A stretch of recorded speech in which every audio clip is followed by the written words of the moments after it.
জাতীয় মসজিদের একজন খতিব, এরা দেখলে তো মনে হয় ফকিন্নি রিক্সাওয়ালা। এইটা কিভাবে ক্ষতি হয় আমার মাথায় ধরে না। আবার ভুল করে অহরহ, একই 2-3 লাইন মুখস্থ করে আসে, একই খুতবা প্রতি জুমায় বলে। যে বক্তব্যটা বাংলায় দেয় ওইটা আর আরবিতে বলতে পারে না, সে আবার জাতীয় মসজিদের ক্ষতি হয়ে গেছে। এই আব্দুল মালিক মৌলভী, তার কিভাবে সাহস হইল ঈদ মিলাদুন্নবী সাল্লাল্লাহু আলাইহি ওয়াসাল্লামের বিরুদ্ধে বক্তব্য দেওয়ার? পবিত্র ঈদ মিলাদুন্নবী সাল্লাল্লাহু আলাইহি ওয়াসাল্লামকে বেদাত প্রমাণ করবে এমন কোন মৌলভী এই পৃথিবীতে জন্ম হয় নাই। কোথাকার 1500 বছর পরে আইসা ভুট্টা মৌলভী, কোন ক্ষেতের মূলা, সে আইসা পবিত্র ঈদ মিলাদুন্নবী সাল্লাল্লাহু আলাইহি ওয়াসাল্লামের বিরুদ্ধে কথা বলে। মুফতি আব্দুল মালিক হাফিজাহুল্লাহকে এই ব্যক্তিটা বলেছে ভুট্টা মৌলভী।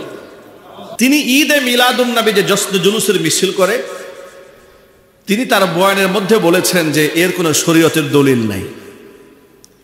এ কথা বলার অপরাধে বাস তাকে ভুট্টা মৌলভী, খাটো মৌলভী, ফকিরের বাচ্চা, দেইলিম কালাম নাই, মিসকিনের মতো লাগে, এই ধরনের শব্দগুলো ব্যবহার করে করে কটাক্ষ করেছে। চিৎকারে বলে নাউজুবিল্লাহ। যারা করেছে তারা নিজেকে আশিক রাসূল দাবি করে বসে আছে। এই ধরনের একজন আলেমকে কোনো কাফিরও তো এমন কথা বলে না, ঠিক না? জোরে বলেন। মুনাফিকরা তো এই ধরনের কথা উচ্চারণ করে না। ইসলামের জঘন্যতম দুশ্মন যারা, তারাও তো আলেমদের শানে এই শব্দ ব্যবহার করে না যে শব্দ এই নামধারী আলেম ব্যবহার করেছে। উপমহাদেশের শ্রেষ্ঠতম শেখুল হাদিস এবং গ্রহণযোগ্য আলেম, আমার উস্তাদ, যিনি আমাদেরকে বুখারী আউয়াল পড়িয়েছেন, মুফতি আব্দুল মালিক হাফিজাহুল্লাহ, বাইতুল মুকাররমের খতিব, তার ব্যাপারে জনক এক আলোচক, তিনি যে সমস্ত শব্দগুলো উল্লেখ করেছেন, এত আপত্তিকর শব্দ একজন আলেম হয়ে একজন আলেমের ব্যাপারে মানুষ বলে কি করে?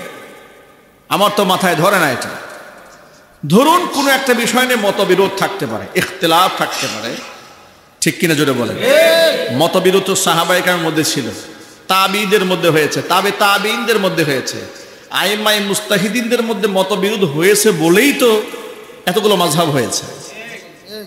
মাযহাব মানে কি? ভিন্ন ভিন্ন রায়, ভিন্ন ভিন্ন মতামত, কোরআন সুন্নাহর আলোকে ভিন্ন ভিন্ন মতাদর্শে তারা প্রতিষ্ঠিত হয়েছেন। কিন্তু কেউ কাউকে গালমন্দ করেননি, কিতাবও আমাদেরকে গালমন্দ শেখায়নি। আপনি কুদুই পড়েন, শারহুল বিকায়া পড়েন, শারহুল মাআনিল আসার পড়েন, কিংবা বুখারী, মুসলিম, তিরমিজি, আবু দাউদ, নাসাঈ, এই সমস্ত হাদিসের কিতাব থেকে যখন ফিকহ চর্চায় আপনি যাবেন, দেখবেন যে ইখতিলাফাতগুলো এমনভাবে তুলে ধরা হয়েছে যে আমরা যেহেতু হানাফি মাসলাকের লোক, ইমাম শাফিঈ, ইমাম আহমদ ইবনে হাম্বল, ইমাম মালিক রাহিমাহুমুল্লাহ, তাদের বক্তব্যগুলো তুলে ধরেছেন। সাথে সাথে ফিকহের কিতাবে তারা যে মন গড়া কথা বলেনি, তাদের দলিল উল্লেখ করেছেন, হাদিস উল্লেখ করেছেন। কিন্তু তাদের দলিল, তাদের হাদিস উল্লেখ করার পরে আমরা সেটা না মেনে আরেকটা দলিল আমরা কেন মানি? সেখানে হাদিস উল্লেখ করা হয়েছে, আয়াত উল্লেখ করা হয়েছে, তাদের নামটা উচ্চারণ করার সময় প্রত্যেকটা পরতে পরতে রাহমাতুল্লাহি আলাইহি উল্লেখ করে তাদের জন্য দোয়া করা হয়েছে। কিতাব পড়ে আলেম হয়ে ইখতিলাফের মাসআলায় ভিন্ন মত থাকলে তাদের জন্য দোয়া করে বক্তব্য দিতে হয়। এই শিক্ষায় শিক্ষিত হয়ে মানুষ কি করে ভিন্ন মত থাকলে তাকে তার নিয়ে, তার সৃষ্টিগত গুণাগুণ নিয়ে মানুষ ব্যঙ্গ বিদ্রুপ করতে পারে, এটা আমার মাথায় ধরে না। অশ্লীল কথা কি করে বলেন? মুফতি আব্দুল মালিক হাফিজাহুল্লাহকে এই ব্যক্তিটা বলেছে ভুট্টা মৌলভী। একটু যদি বলেন নাউজুবিল্লাহ। দেখে বলেছে যে তাকে দেখলে নাকি ফকিরের বাচ্চার মতো লাগে। আহারে, আমার তো মুফতি আব্দুল মালিক হাফিজাহুল্লাহর চেহারা দেখলে ইতিহাসের পাতা থেকে লুকমান হাকিমের কথা মনে পড়ে। কেন? মুফতি আব্দুল মালিক হাফিজাহুল্লাহ দেখতে খাটো মানুষ, জাহেদ ফিদ দুনিয়া, দুনিয়াতে এমন একটা সাদাসিধা জীবন যাপন করেন তিনি, যার মধ্যে কোনো অহংকার বোধ বলতে কিছুই নাই। এত বড় আলেম হওয়ার পরে নিজেকে তিনি কিছুই মনে করেন না। সুবহানাল্লাহ পড়েন। তিনি ঈদে মিলাদুন্নবী যে জশ্ন জুলুসের মিছিল করে, তিনি তার বয়ানের মধ্যে বলেছেন যে এর কোনো শরীয়তের দলিল নাই। এ কথা বলার অপরাধে বাস তাকে ভুট্টা মৌলভী, খাটো মৌলভী, ফকিরের বাচ্চা, দেইলিম কালাম নাই, মিসকিনের মতো লাগে, এই ধরনের শব্দগুলো ব্যবহার করে করে কটাক্ষ করেছে। চিৎকারে বলে নাউজুবিল্লাহ। যারা করেছে তারা আপনাদেরকে আশিক রাসূল দাবি করে বসে আছে। এই ধরনের একজন আলেমকে কোনো কাফিরও তো এমন কথা বলে না, ঠিক না? জোরে বলেন। মুনাফিকরা তো এই ধরনের কথা উচ্চারণ করে না। ইসলামের জঘন্যতম দুশ্মন যারা, তারাও তো আলেমদের শানে এই শব্দ ব্যবহার করে না যে শব্দ এই নামধারী আলেম ব্যবহার করেছে, ঠিক কিনা বলেন? উনাকে দেখলে আমার লোকমান হাকিমের কথা কেন মনে পড়ে শুনেন। লোকমান হাকিম দেখতে কালো মানুষ ছিলেন, খাটো মানুষ ছিলেন, ঠোঁট মোটা, দাঁত ধবধবে সাদা, ওই যে কালো মানুষ দেখলে যেরকম হয়। কিন্তু লোকমান হাকিমের যে বর্ণনা এসেছে তার চেয়ে আব্দুল মালিক হাফিজাহুল্লাহর চেহারা অনেক সুন্দর, মাশাআল্লাহ। চেহারার মধ্যে একটা মাসুম একটা ভাব মনে হয়, নিষ্পাপ একটা ভাব তার চেহারার মধ্যে ফুটে ওঠে। সুবহানাল্লাহ পড়ে। কেন মনে হলো শোনেন, কোন দিক থেকে মিলালাম। লোকমান হাকিমকে আল্লাহ তাআলা এত বেশি ইলম দান করেছিলেন, কোরআনে কারীম আল্লাহ পাক তার প্রশংসা করে বলেছেন, ওয়ালাকাদ আতাইনা লুকমানাল হিকমা, আমি আল্লাহ তাআলা লোকমানকে হিকমত দান করেছিলাম। এমন প্রজ্ঞা আল্লাহ পাক তাকে দান করেছিলেন যে আল্লাহ পাক এই পৃথিবীর মানুষকে নসিহত করতে গিয়ে পৃথিবীর কোনো মানুষের কাছ থেকে কথা ধার করে নসিহত করতে হবে তার কোনো প্রয়োজন আল্লাহ পাকের নাই। কিন্তু পিতা মাতার খেদমতের কথা, তাদের মর্যাদার কথা, তাদের বরত্বের কথা, এমনকি সন্তান লালন পালন করার ক্ষেত্রে বাবা মার ভূমিকা কেমন হওয়া উচিত, বাবা মা সন্তানকে কেমন শিক্ষা দেবে এবং পিতা মাতার প্রতি সন্তানের আদবটা কেমন হওয়া উচিত, এগুলার সবক দিতে গিয়ে আল্লাহ তাআলা লোকমান হাকিমের নামে একটা সূরা নাজিল করে দিয়েছে। এত বড় পণ্ডিত মানুষ তিনি ছিলেন, তিনি কৃতদাস ছিলেন, গোলাম ছিলেন। লোকমান হাকিমের মনিব একদিন লোকমান হাকিম ডেকে বলেন, লোকমান, চালচলন দেখে জ্ঞানী মনে হয়, বুদ্ধিমান মনে হয়, বুদ্ধি আর জ্ঞানটাকে যাচাই করার জন্য তিনি একদিন লোকমান হাকিমকে ডেকে বলেন, লোকমান আসো, একটা ছাগল জবাই করো। ছাগল জবাই করে এই প্রাণীর সবচাইতে নিকৃষ্ট দুটা অঙ্গ কেটে আমার সামনে হাজির করে দাও। লোকমান হাকিম ছাগল জবাই করে ছাগলের অঙ্গ প্রত্যঙ্গ থেকে সর্বনিকৃষ্ট দুটা অঙ্গ কেটে মনিবের সামনে হাজির করে দিলেন। মনিব তাকায় দেখেন হযরত লোকমান হাকিম তার সামনে ছাগলের জিহ্বা আর ছাগলের হাট কলিজা কেটে নিয়ে এসেছেন। লোকমান হাকিম এই আচরণ করার পরে লোকমান হাকিমের মনিব বুঝতে পারলেন তার জ্ঞানের গভীরতা কত বেশি। সবচাইতে নিকৃষ্ট অঙ্গ বলতে তিনি তার জিহ্বা এবং হাটকে বুঝিয়েছেন। কয়েকদিন যাওয়ার পরে আবার লোকমান হাকিমকে ডেকে মনিব বলছেন, তুমি আরেকটা ছাগল জবাই করো। জবাই করার পরে এই ছাগলের সবচেয়ে উৎকৃষ্ট মানের দুটা অঙ্গ কেটে আমার সামনে হাজির করে দাও। এবার লোকমান হাকিম আর একটা ছাগল জবাই করে দুটা অঙ্গ কেটে সামনে নিয়ে আসলো। তিনি দেখতে পেলেন নিকৃষ্ট অঙ্গ কাটার কথা বললে যে দুটা অঙ্গ কেটে এনে দিয়েছিলেন, উৎকৃষ্ট অঙ্গের কথা বলার পরেও তিনি একই অঙ্গ দুটো কিনে সামনে দিয়েছেন। জিজ্ঞেস করলেন, ব্যাপারটা বুঝলাম না, তোমাকে বললাম নিকৃষ্ট অঙ্গ কাটতে, তুমি জিহ্বা আর কলিজা কেটে নিয়ে আসছো। আবার বললাম সবচেয়ে ভালো অঙ্গ কেটে নিয়ে আসো, তুমি এই দুটোই নিয়ে আসলে, কারণটা কি? যে দুটো অঙ্গ নিকৃষ্ট সেটা আবার উৎকৃষ্ট হয় কি করে? লোকমান হাকিম বললেন, মনিব শুনুন, দেহের মধ্যে এই দুটো অঙ্গ এতটা গুরুত্বপূর্ণ, যদি এই দুটা অঙ্গ প্রত্যঙ্গ আরো ভালো হয় তার চাইতে উৎকৃষ্ট পৃথিবীতে আর কেউ থাকে না। এক হচ্ছে তার জিহ্বা আর এক হচ্ছে তার অন্তর। আর এই দুটো অঙ্গ যদি কারো খারাপ হয় তাহলে তার চাইতে নিকৃষ্ট মানুষ আসমানের নিজ জমিনের উপর আর থাকে না। কথা ঠিক করে যদি বলে। এই জন্য বাংলা ভাষায় প্রচলিত একটা কথা আছে, মুখেই জয় মুখেই ক্ষয়। স্বৈরাচারী হাসিনার মুখেই ক্ষয় হয়েছে। কথা বলেন ঠিক না বলেন?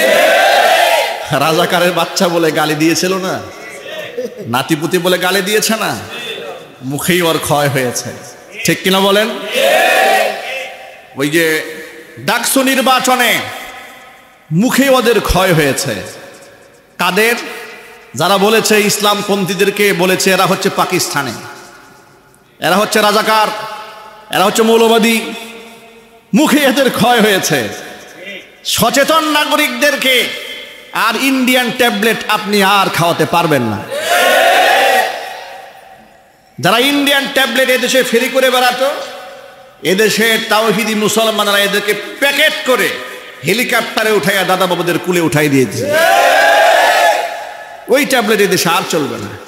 এই পচা গান্দা ট্যাবলেট নিয়ে মাঠে যেই নামবে জুতার বাড়ি সেই খাবে, একদম পরিষ্কার। ঢাকা ইউনিভার্সিটিতে হিজাব নিয়ে ওরা কটাক্ষ কম করে নাই। বিগত জীবনে ইউনিভার্সিটির পর্দানিসীন মেয়েদেরকে পরীক্ষার হলে যেন পর্দা করে ঢুকতে না পারে আইন করে দিয়েছে, মুখ খুলে ঢুকতে হবে। এভাবে আমার পর্দানিসীন বোনদেরকে ওরা কষ্ট দিয়েছে।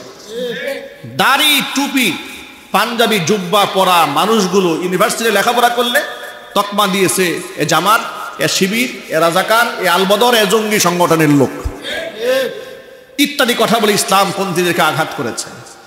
এমনকি ভালো একটা সাবজেক্ট নিয়ে বিশ্ববিদ্যালয়ে ইসলামপন্থীদেরকে পড়তেও দেয় না। যদি দেখে যে ব্যাকগ্রাউন্ড মাদ্রাসা থেকে আসছে, দেখা যায় তো সে কোথা থেকে এসেছে, ব্যাকগ্রাউন্ড মাদ্রাসা থেকে এসেছে, তাকে পলিটিক্যাল সায়েন্স নিয়ে পড়তে দেওয়া হবে না, তাকে ম্যাথমেটিক্স নিয়ে পড়তে দেওয়া হবে না, তাকে ইংলিশ ডিপার্টমেন্টে দেওয়া হবে না, ইংরেজিতে অনার্স মাস্টার তাই করতে দেওয়া হবে না। কি পড়বা? ইসলামিক স্টাডিজ নাও। তুমি মাদ্রাসা থেকে আসছো, তুমি রাজনীতিবিদ হয়ে কি করবে? তুমি ভবিষ্যতে ডিসিএসপি, ওসি হয়ে গেলে তো আমাদের সর্বনাশ, আমাদের চুরি করা বন্ধ হয়ে যাবে। এইভাবে বৈষম্য করা হয়েছে মাদ্রাসা শিক্ষার্থীদের সাথে। আল্লাহ পাকের কি ফয়সালা! জুলাই আগস্টের বিপ্লব সাধিত হলো। যাদেরকে সারা জীবন রাষ্ট্রের বোঝা বলে সন্ত্রাস, জঙ্গি, মৌলবাদী, দেশের শত্রু, রাষ্ট্রের শত্রু, নারীদের শত্রু বলে বলে কটাক্ষ করেছে। এমনকি তামান্না নামক যে বোনটি বোরকা এবং হিজাব করে পর্দা করে ডাকসু নির্বাচনের প্রার্থী হওয়ার কারণে পর্দানিসীন সেই মা, সেই বোনটার মাথার মধ্যে শিং লাগিয়ে পোস্টার বানিয়ে রাস্তায় ছাপিয়ে তারা এই পর্দার বিধানকে কটাক্ষ করেছে। তার চোখের পানি ফেলে দিয়েছে, কষ্ট দিয়েছে, পদে পদে আঘাত করেছে। আল্লাহর কি ফয়সালা জানেন? যারা তাকে শিং বানিয়েছে তারা ভোট পেয়েছে 500 আর তিনি পেয়েছেন 10,000। সুতরাং মুখেই জয়, মুখেই ক্ষয়। লোকমান হাকিম তিনি বললেন, লোকমান হাকিম বললেন, মনিব শোনেন,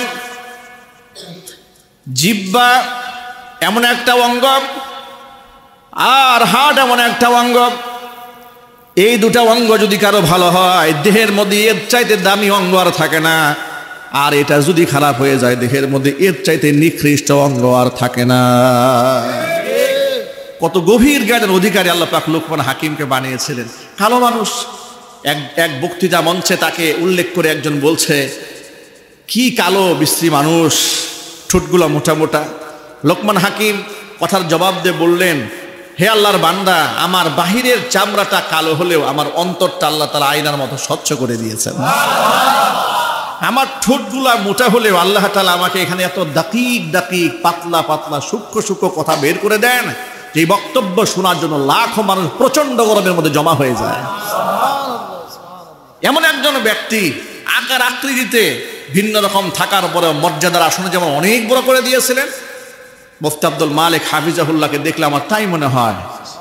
অনেক লম্বা বেশভূষায় নয়, জাঁকজমকপূর্ণ পাগড়িতে নয়, খুশবুতে নয়, হাতের মধ্যে তসবিহ নিয়ে মানুষের সামনে ভণ্ডামিতে নয়, একদম সাদা মেঠা, স্যান্ডেলের খবর নাই, জুতার খবর নাই, পাজামার খবর নাই, কিন্তু কোনো আলেম তার সামনে বসবেন, বড় বড় মুহাদ্দিসরা বসলেও থর থর করে কাঁপতে থাকে। আল্লাহু আকবার বলেন। এমন একজন আলেমকে নিয়ে তথাকথিত এক আশিক রাসূল গালমন্দ করছে তার চেহারা নিয়ে, আকার অবয়ব নিয়ে। নাউজুবিল্লাহ পড়েন। তাদের জন্য শুধু হেদায়েতের দোয়া করি, আল্লাহ হেদায়েত দান করে। জোরে বলুন আমিন। আরো চিৎকার দিয়ে বলুন আল্লাহুম্মা আমিন।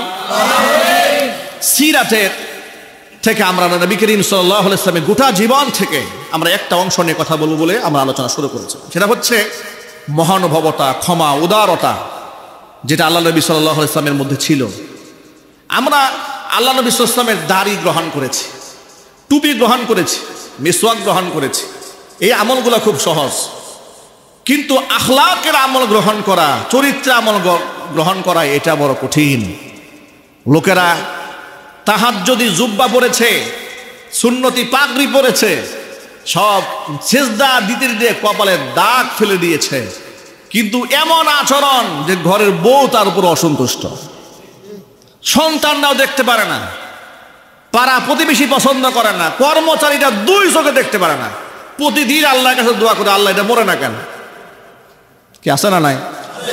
খাসলাত এত খারাপ, অভ্যাস এত খারাপ।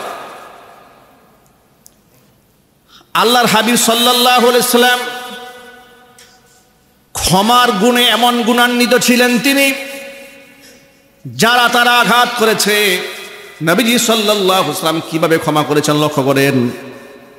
অষ্টম হিজরিতে 10,000 সশস্ত্র সাহাবীদের বাহিনী নিয়ে নবীজি সাল্লাল্লাহু আলাইহি সাল্লাম যখন মক্কার মাটিতে প্রবেশ করলেন, যারা আল্লাহ রসুলকে কষ্ট দিয়েছে, আঘাত করেছে, যাদের নির্যাতনে এলাকায় থাকতে পারেন না, হিজরত করে পালিয়ে যেতে বাধ্য হয়েছেন, ওই সমস্ত আসামিগুলো এখন চোখের সামনে ঘুরে বেড়াচ্ছে। তারা তো নিশ্চিত জেনে নিয়েছে যে আমাদের মৃত্যু অনিবার্য, আমাদেরকে আর ছেড়ে দেওয়া হবে না, টুকরা টুকরা করে ফেলে দেওয়া হবে। আর সাধারণ মানুষ হলে তো এটাই হওয়ার কথা, ঠিক কিনা জোরে বলেন? ওই দেখেন না, স্বৈরাচারী হাজার অপকর্ম করে দেশ থেকে পালিয়েছে, ইন্ডিয়াতে দাদার কোলে বসে আছে, ওখানে বসে বসে বিবৃতি দেয় বাংলাদেশে কোনোদিন যদি আসতে পারে তাহলে তালিকা তৈরি করে করে মারবে। কথা বলেন না কেন? আপনাকে আন্দাজ করতে পারেন একটা মানুষ কি করে এত হিংসুটে হইতে পারে, এত জঘন্য চরিত্রে মানুষ হয় কি করে?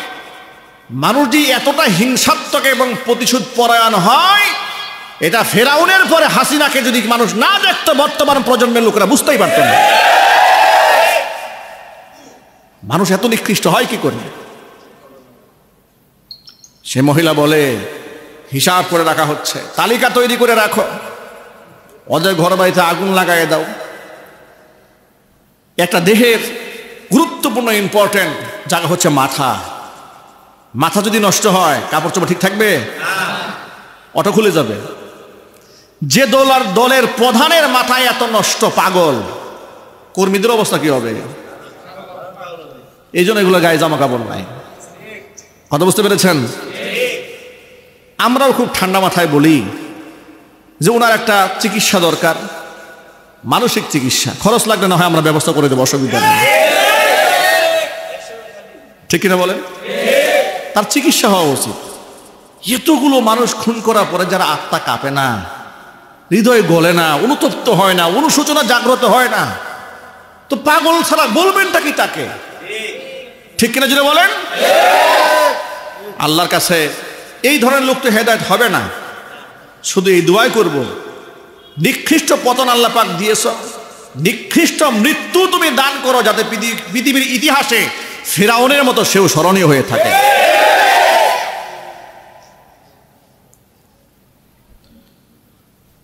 প্রিয় ভাইয়েরা আমার,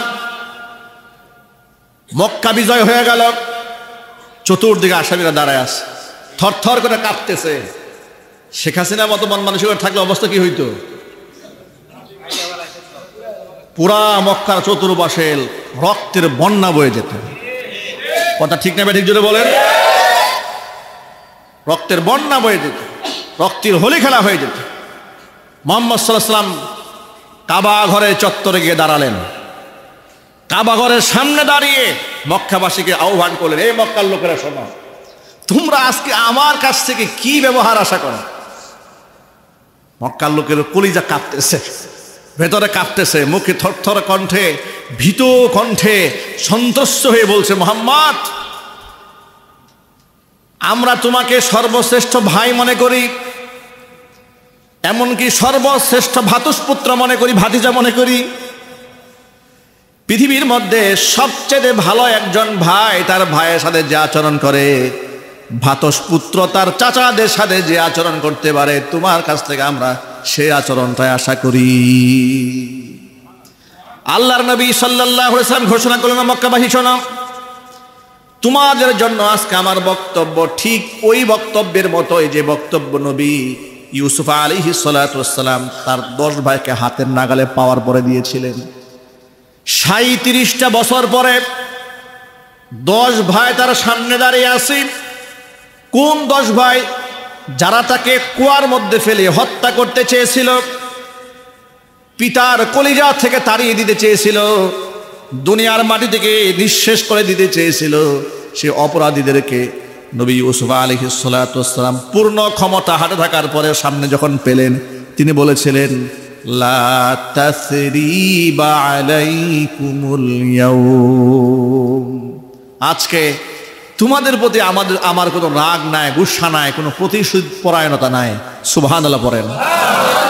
আমি তোমাদেরকে ক্ষমা করে দিলাম।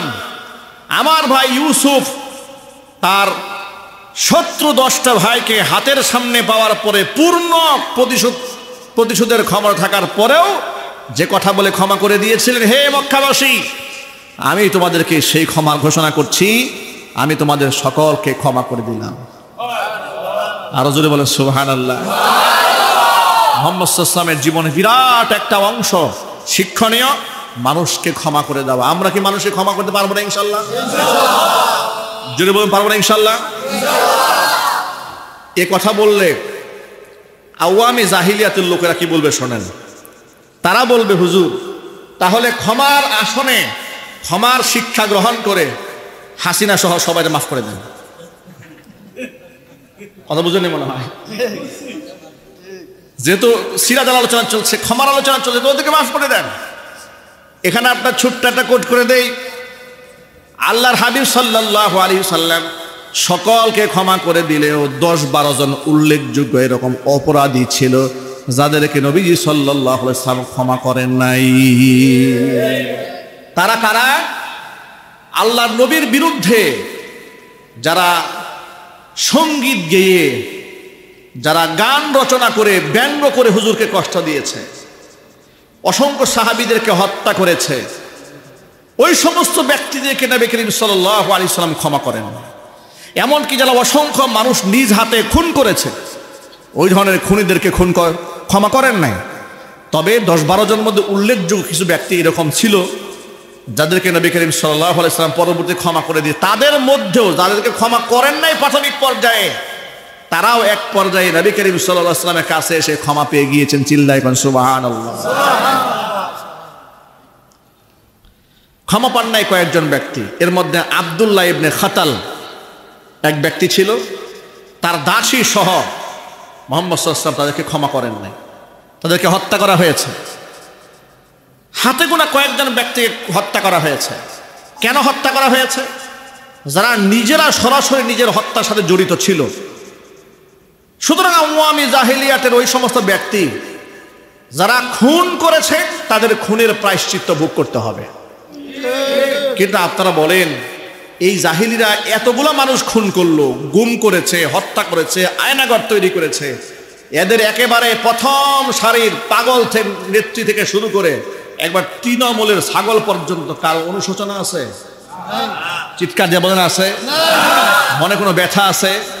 দুঃখ আছে? কষ্ট আছে? বরং আছে প্রতিশোধ পরায়ণতা। আমরা বলি, বাংলাদেশে প্রতিশোধ পরায়ণতার চিন্তা নিয়ে এই মাটিতে রাজনীতির করার সুযোগ আর কেউ পাবে না ইনশাআল্লাহ। এই মাটিতে উদারতার ইসলাম কায়েম হবে, খেলাফত কায়েম হবে, ইসলামের রাজ কায়েম হবে ইনশাআল্লাহ। তার সুবাতাস বইতে শুরু করেছে ঢাকা ইউনিভার্সিটি থেকে। আমি বলবো না তারা ওখানে খেলাফত কায়েম করে ফেলেছে, অন্ততপক্ষে এতটুকুন তো বলা যায় যে তারা ইসলামপন্থী লোক। এ কথা বলতে কি আপনাদের কষ্ট হয় নাকি? হিংসা হয়? কিছু লোকের হিংসা হয়।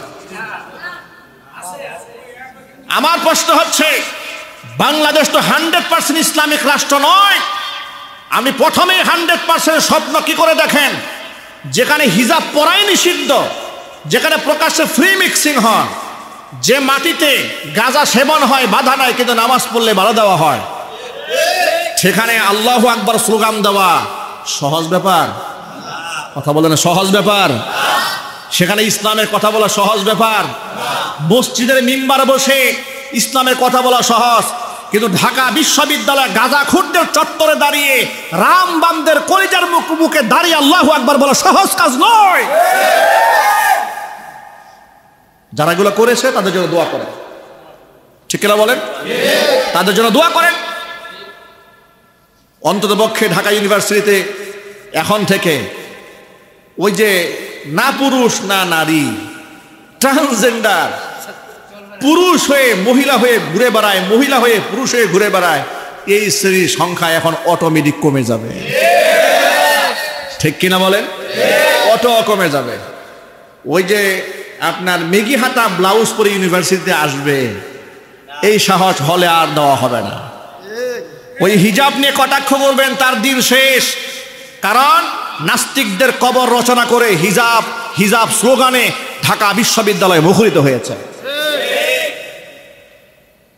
এটা হচ্ছে একটা আভাস মাত্র। এদেশের মানুষ যে ইসলামপন্থীদেরকে ভালোবাসে, পছন্দ করে, এটা একটা পূর্বাভাস মাত্র।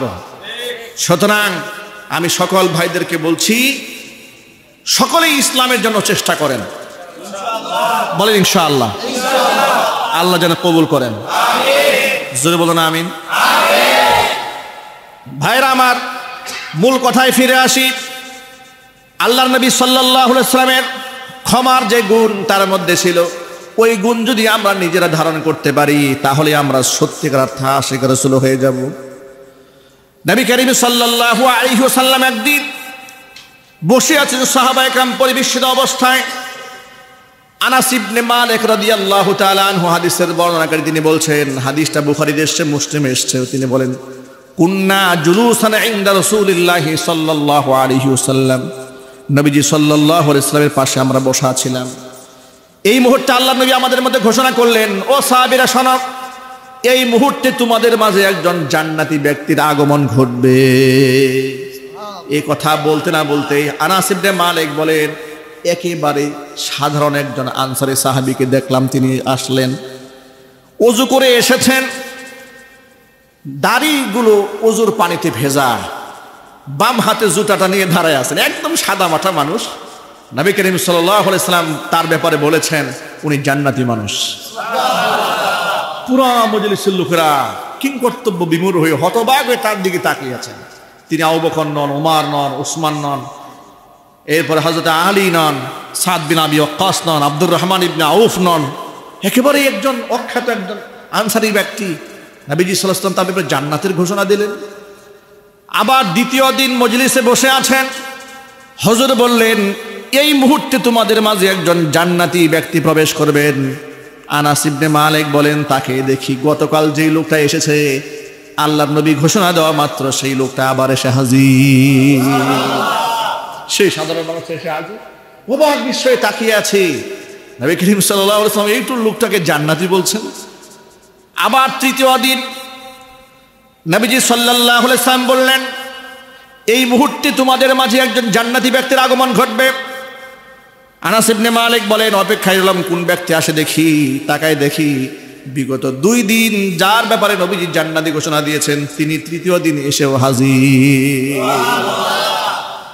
আব্দুল্লাহ ইবনে আমর ইবনুল আস রাদিয়াল্লাহু তাআলা আনহু, তিনি বলছেন, আমি তিন দিন রাসূলের মুখ থেকে এই ব্যক্তির ব্যাপারে জান্নাতের সুসংবাদ শোনার পরে আমি তার মধ্যে এমন বিশেষ কোন আমল আছে এটা দেখার জন্য আমার মধ্যে এটা কিউরিসিটি জাগ্রত হলো, যে আমি দেখবো তার মধ্যে কি আমল আছে। কিন্তু তাকে আমি দেখবো কি করে, জানবো কি করে? এই জন্য একটা কৌশল অবলম্বন করে তিনি একটা কথা বললেন।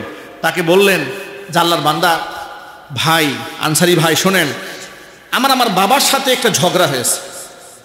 আমি বাড়ি যাব না 3 দিন, থাকার জায়গা টাকা নাই, আমি 3টা দিন আপনার সাথে থাকতে চাচ্ছি, আমাকে রাখবেন? তিনি বলেন, কোনো অসুবিধা নেই, আপনি আমার সাথে থাকেন। 3 দিন থাকলেন। তিনি বলেন, আমি 3 দিন 3 রাত তার সাথে অবস্থান করলাম, তাকে বুঝতেও দেই নাই আমি কেন তার সাথে আছি, কিন্তু বিশেষ কিছুই পাইলাম না। শুধু এতটুকু দেখেছি, রাতের বেলায় তার ঘুম ভেঙে গেলে ঘুম থেকে উঠে কিছুক্ষণ জিকির আজকার করে ঘুমায় থাকে ফজর পর্যন্ত, ফজরের সময় উঠে যায়, বিশেষ কোনো আমল নাই। তখন আমি তাকে মুখ খুলে বলেই ফেললাম যে ভাই, আমি যে বলেছিলাম যে বাবার সাথে আমার একটা দ্বন্দ্ব হয়েছে, আসলে কিছুই হয়নি, আমি তোমার আমল দেখতে এসেছি। আল্লাহ নবী সাল্লাল্লাহু আলাইহি ওয়াসাল্লাম তোমাকে 3 দিন জান্নাতি ব্যক্তি বলে ঘোষণা করেছেন, কি আমল তোমার মধ্যে আছে একটু বলো তো। তিনি বললেন, প্রিয় ভাই শোনেন, আমার মধ্যে বিশেষ তেমন কোনো আমল নাই। রাতের বেলায় বিছানায় যখন আমি শুতে যাই, আমি আল্লাহকে বলি, রব্বুল আলামিন, পৃথিবীর কোনো মুমিন মুসলমানের উপর আমার অন্তরের মধ্যে কোনো হিংসা নাই, কোনো বিদ্বেষ নাই, কোনো রাগ নাই, কোনো ক্ষোভ নাই, গুসা নাই। এমনকি এই দুনিয়াতে কোনো মুসলমানকে যদি আল্লাহ তাআলা আমার চাইতে দামি কোনো নিয়ামত দান করেন, তাকে আমি হিংসা করি না, বরং আল্লাহর কাছে তার জন্য দোয়া করি। আল্লাহ নবী সাল্লাল্লাহু আলাইহি ওয়াসাল্লাম বলেছেন, এই আমলটা বড় আমল, এই আমলটা আল্লাহ তাআলা কবুল করে ব্যক্তিকে আল্লাহ পাক জান্নাতে ঘোষণা করে দিয়েছেন। আমাদের জন্য শিক্ষা হলো মানুষকে ক্ষমা করে দেওয়া, বলে আফিনা আনিন নাস, এটা অনেক অনেক বড় আমল। আমি কোরআন মাজিদ থেকে ছোট্ট একটা আয়াতে কারিমা আমার খুতবাতে তেলাওয়াত করেছি। আয়াতের মধ্যে আল্লাহ তাআলা বলেছেন যে মুত্তাকি পরহেজগার কারা, যাদের জন্য আল্লাহ পাক জান্নাত রেখে দিয়েছেন, তাদের মধ্যে অনেকগুলো কোয়ালিটি আছে। এর মধ্যে একটা বড় কোয়ালিটি হচ্ছে আল্লাযীনা ইউনফিকুনা ফিস সাররাই ওয়াদ দাররা ওয়াল কাযিমিনাল গায়জ ওয়াল আফিনা আনিন নাস। সচ্ছল এবং অসচ্ছল অবস্থা আল্লাহর রাস্তায় দান করে। ওয়াল কাযিমিনাল গায়জ, ক্রোধকে যারা নিয়ন্ত্রণ করে। ওয়াল আফিনা আনিন নাস, মানুষদেরকে যারা ক্ষমা করে দেয়। কোন সুবহানাল্লাহ। ওয়াল্লাহু ইউহিব্বুল মুহসিনিন, আল্লাহ তাআলা মুহসিনদেরকে ভালোবাসেন। 3টা জিনিস, এক হচ্ছে ক্রোধ দমন করা, 2 নাম্বার হচ্ছে মানুষকে ক্ষমা করা, এরপরে হচ্ছে মুহসিন হওয়া। মুহসিনদেরকে আল্লাহ ভালোবাসেন। মুহসিন কি হযরত আলী কাররামাল্লাহু ওয়াজহা বলেছেন, মুহসিন কাকে বলা হয়? মুহসিন মানে হচ্ছে যে অপরাধীর উপর ক্রোধকে নিয়ন্ত্রণ করে, দ্বিতীয় মর্তবায় তাকে ক্ষমা করে, তৃতীয় মর্তবায় তার সাথে ভালো ব্যবহার করার নাম হচ্ছে ইহসান করা। 3টা ধাপ। কয়টা ধাপ জোরে বলেন? আবার বলেন, কয়টা ধাপ? 1 নাম্বার, অপরাধীকে দেখলে তো মেজাজ খারাপ হবে আপনার, মানে যে আপনার সাথে অন্যায় করেছে, অপরাধ করেছে, আপনি রাগকে কন্ট্রোল করলেন। 1 নাম্বার 2, তারে ক্ষমা করে দিলেন। কিছু লোক আছে ক্ষমা করে তার সাথে আর কথাবার্তা বলে না, দূরে থাকে। নবী করিম সাল্লাল্লাহু আলাইহি ওয়াসাল্লাম বলেছেন, না, ক্ষমা করে আবার তার সাথে উত্তম আচরণ করো। যদি উত্তম আচরণ করতে পারো, এটা হলো ইহসান। আল্লাহ মুহসিনদেরকে ভালোবাসেন। বলেন আল্লাহু আকবার। আমরা করতে পারবো তো ইনশাআল্লাহ? জোরে বলুন ইনশাআল্লাহ। আমরা আমাদের ভেতর থেকে হিংসা বিদ্বেষ দূর করে দেব ইনশাআল্লাহ। বলেন। দুঃখ লাগে কোথায় জানেন? অশিক্ষিত বড় বড় মূর্খ লোকেরা কোরআন বুঝে না, সুন্নাহ বুঝে না, ইসলাম বুঝে না, তারা হিংসা বিদ্বেষ করে মারা যায়। আলেম হয়েছে, কোরআন পড়েছে, হাদিস পড়েছে, ইসলাম বুঝেছে, ওয়াজ করে, নসিহত করে, এক হুজুর আরেক হুজুরকে দেখতে পারে না, কথা বলে না। মানে এর কোনো ব্যাখ্যা নেই আমার কাছে। সারা দিন বুখারী শরীফ পড়ায়, বুখারী পড়াতে পড়াতে দাড়ি চুল সাদা বানায় ফেলছে, মন থেকে হিংসাই যায় না। তাহলে সে গাধার মতো হলো, যে গাধা সব বহন করলো। চিনির বস্তা নাকি লবণের বস্তা টের পাইল না, ঠিক কিনা জোরে বলেন? সারা জীবন মানুষকে বোঝালো হাদিস হাদিস হাদিস হাদিস, নিজের মধ্যে হিংসাই দূর করতে পারে নাই। তাহলে আপনার মধ্যে হিংসা যদি থাকে, আপনার কাছ থেকে জাতি কি শিখবে, কি আশা করবে এখান থেকে? এই জন্য আমাদেরকে সচেতন হতে হবে। মুরিদ, পীর সাহেবের মুরিদ, এক পীর সাহেবের মুরিদ আরেক পীর সাহেবের মুরিদদের সহ্য করতে পারবে না। কথা বলে না কেন? এক পাগড়িওয়ালা আরেক পাগড়িওয়ালাকে বরদাস্ত করে না, বলে আমার পাগড়ি সবুজ, এর পাগড়ি কালা কেন? নিঃসন্দেহে এর পীর কালা, পীরের মনের মধ্যে কালা, ঠিক কিনা বলেন?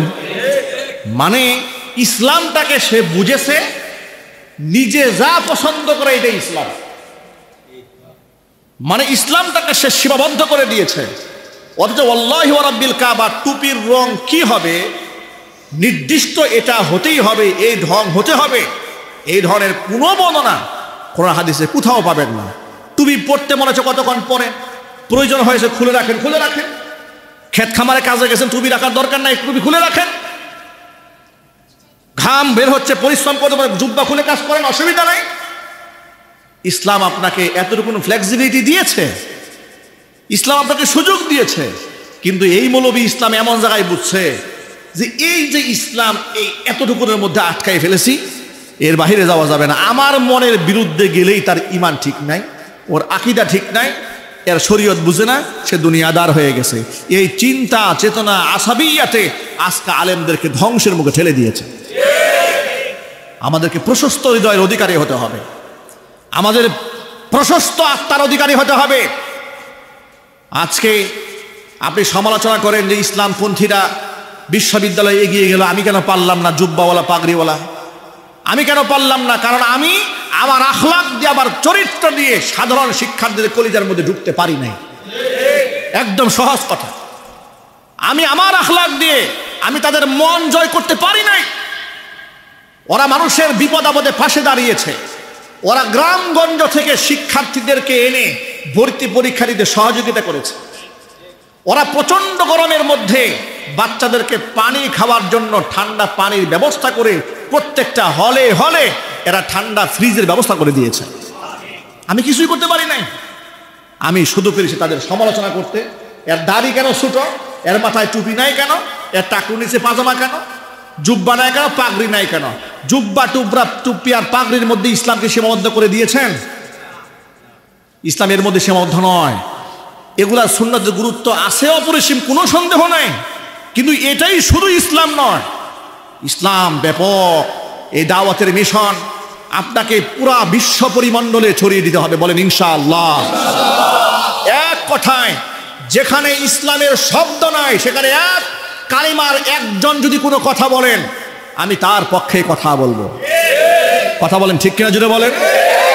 স্রোতের বিপরীতে দাঁড়িয়ে যেখানে আল্লাহু আকবার বললে জঙ্গি ট্যাগ দেওয়া হয়, যাদেরকে নারী বিদ্বেষী বলা হয়, তাদেরকে মৌলবাদ বলা হয়, গুপ্ত সংগঠন বলা হয়, সেই জায়গায় দিন কায়েমের কথা বলা, মুখে শব্দ বলাও তো অপরাধ। স্রোতের বিপরীত দাঁড়িয়ে আল্লাহু আকবার স্লোগান দেওয়া এটা সহজ কাজ নয়। এই কঠিন কাজটা যে যেখান থেকেই করবে, যে দল থেকেই করবে, আল্লাহর কথা যেই বলবে আমরা তার পক্ষে কথা বলবো। বলেন ইনশাআল্লাহ। এতটুকু উদার মনের হতে পারবো ইনশাআল্লাহ। জোরে বলুন ইনশাআল্লাহ। আল্লাহ যেন কবুল করেন, জোরে কোন আমিন। আমাদের মধ্যে মহব্বত রাখতে হবে। কোনো ভাই সাদা পাগড়ি পরেছে পড়ুক, কেউ কালো পরেছে পড়ুক, অসুবিধা কি? কারো মাথায় টুপি আছে আলহামদুলিল্লাহ, নাই নামাজে আসছে আলহামদুলিল্লাহ। আলহামদুলিল্লাহ বলেন। উনি যদি টুপি ছাড়া নামাজে আসছে তা আপনার খুশি হওয়ার কথা। আপনি কষ্ট না পেয়ে কি হওয়ার কথা? খুশি হওয়ার কথা। কারণ উনি তো টুপি ছাড়া অন্ততপক্ষে আল্লাহর ঘরে ফরজ আদায় করতে আসছেন। আপনার মোহব্বত হয়েছে একটা টুপি উপহার দেন, ঠিক কিনা বলেন? উনি তো যে কোনো একজন দাওয়াত শুনে মসজিদ পন্থ আসছে, বাকি কাজটা আপনি করে মাথায় টুপিটা উঠিয়ে দেন। উনি না অর্ধেক পর্যন্ত নিয়ে আসছে, বাকিটা আপনি করেন।